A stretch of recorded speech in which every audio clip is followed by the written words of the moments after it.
So we're going to talk about your gift and appreciating, valuing, and having stewardship over your gift. There's nothing worse in a parent's life than working very, very hard, saving a lot of money, putting things off, putting your desires off, and going to the store and spending money, time, energy, exchanging all your hours for money, and then exchanging all your money for a gift to a kid on Christmas. And then they open it up and they look at it for 2 minutes, and then they drop it on the ground and they keep moving.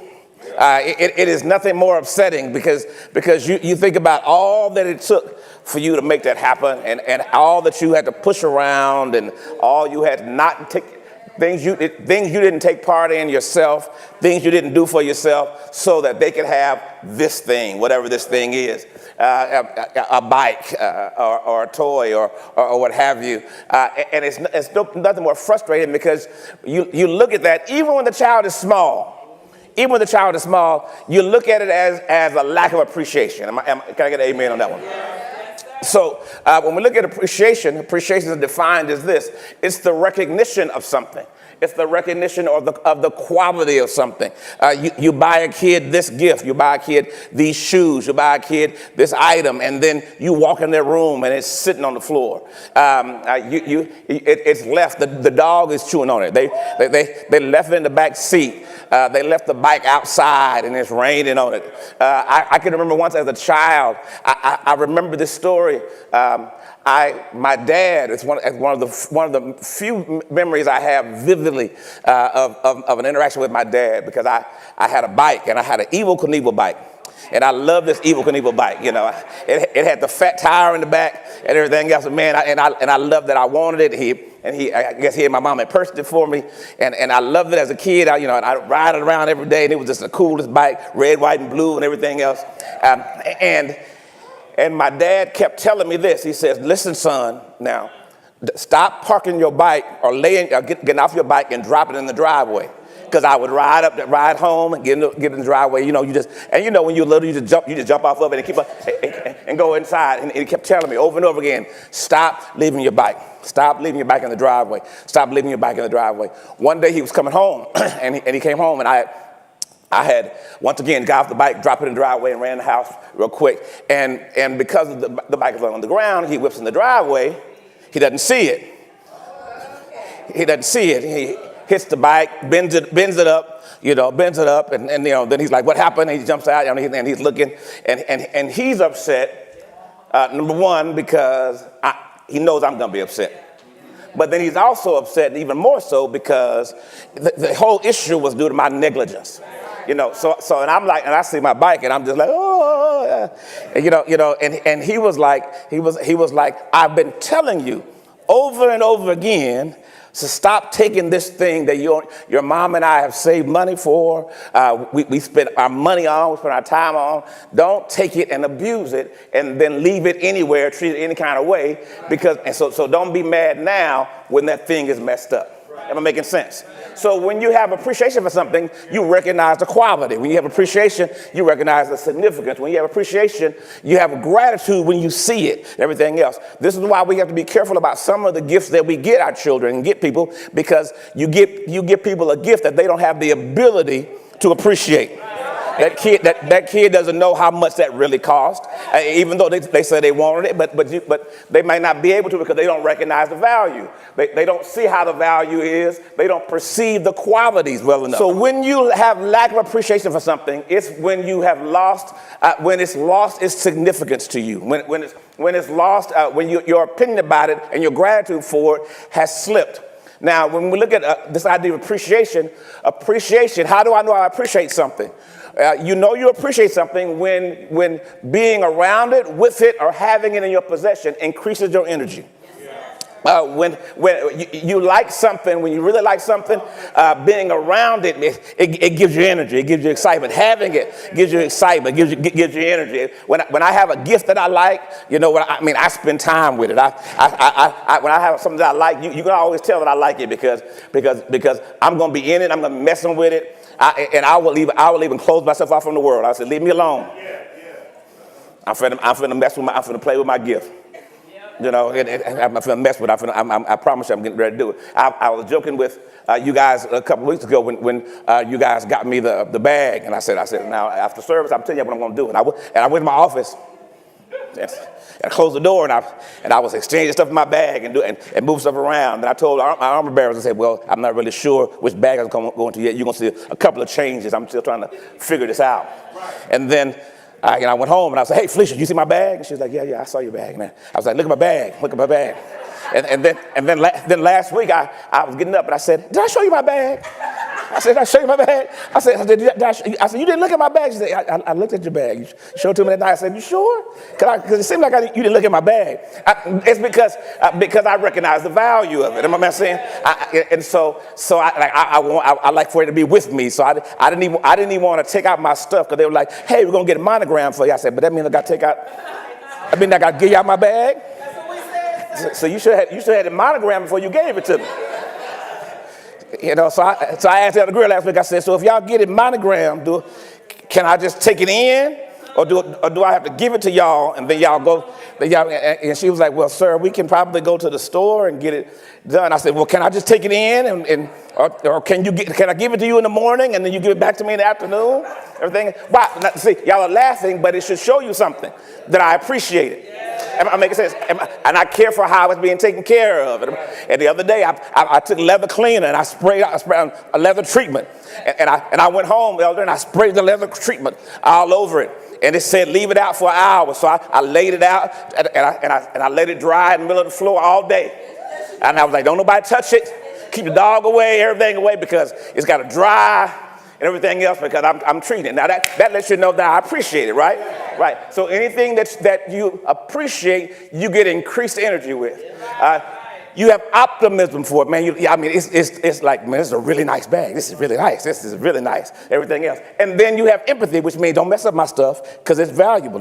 You don't know what it took to put this together. Look at these buttons. Look at this. Look at that. So now here's the deal. Now when you are desensitized to something, what you'll find out, how do you know that you're desensitized and your appreciation is dropping? One is when your intensity or your energy around it drops.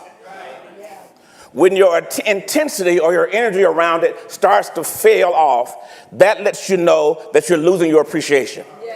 Am I making sense? You always know that things are not being appreciated when you start throwing it in the back seat. When you leave it somewhere, forget about it. When you put it, when it really don't matter whether you have it or not. That's when appreciation is waning. And because if you appreciate it, you get energy. If you don't appreciate it, then the energy for it filters out. After a while, it's just something else. Because the newness of it turns into familiarity, where now it's not new, it's just what is. What is? Well, you have to be careful because when we talk about this gift that God has given you, the greatest gift that God has ever given you is your pastor. But here's the deal. So that means this. You've got to always ask yourself, how do I really feel about God's gift? Because if when God speaks to me through my gift, do I get decreased energy? When my gift walks into the room, am I looking for, oh Lord, here we go? Or am I optimistic? Am I making sense? When my gift is in there and when I appreciate it, do I want to be around it or do I want to avoid it at all costs? These things are letting you know that your appreciation is starting to. So you never have to ask anybody, do you appreciate it? You just have to do an internal check. Am I making sense? An internal check, because appreciation means I like you. Appreciation means I have energy with you. Appreciation means I want to be around you. Appreciation means that I like being in the same space with you. Appreciation means that when there's a vibe, when we're together, that's when there's appreciation. And when I'm not appreciating you, that means I would rather not you be in this space. And I would rather not be in your space. Now, why is it important? Because the greatest gift God's given you is your shepherd. Look, Jeremiah 3:15. And I will give you Shepherds, right? So look at your neighbor and say, your pastor is the gift. How do we know it's a gift? That word give in Hebrew is Nathan. Nathan in Hebrew means, listen, I set up, I ascribed, I dedicated, I appointed, and I assigned. So you have to remember this, and this is so major for us. And I want you to put this down in your phones. I want you to write this down in your notes. I want you to write this down somewhere where you can always refer to it. You have to remember this, that the connection to you and your pastor is spiritual. Your pastoral relationship is a spiritual connection. When you make it a communal relationship, you're going to take it for granted. When you make that relationship totally relational, I like him, he likes me, then you're going to take it for granted. When you make a community, he's a part of what we do, we like what he does, and he likes what we do, then you take it for granted.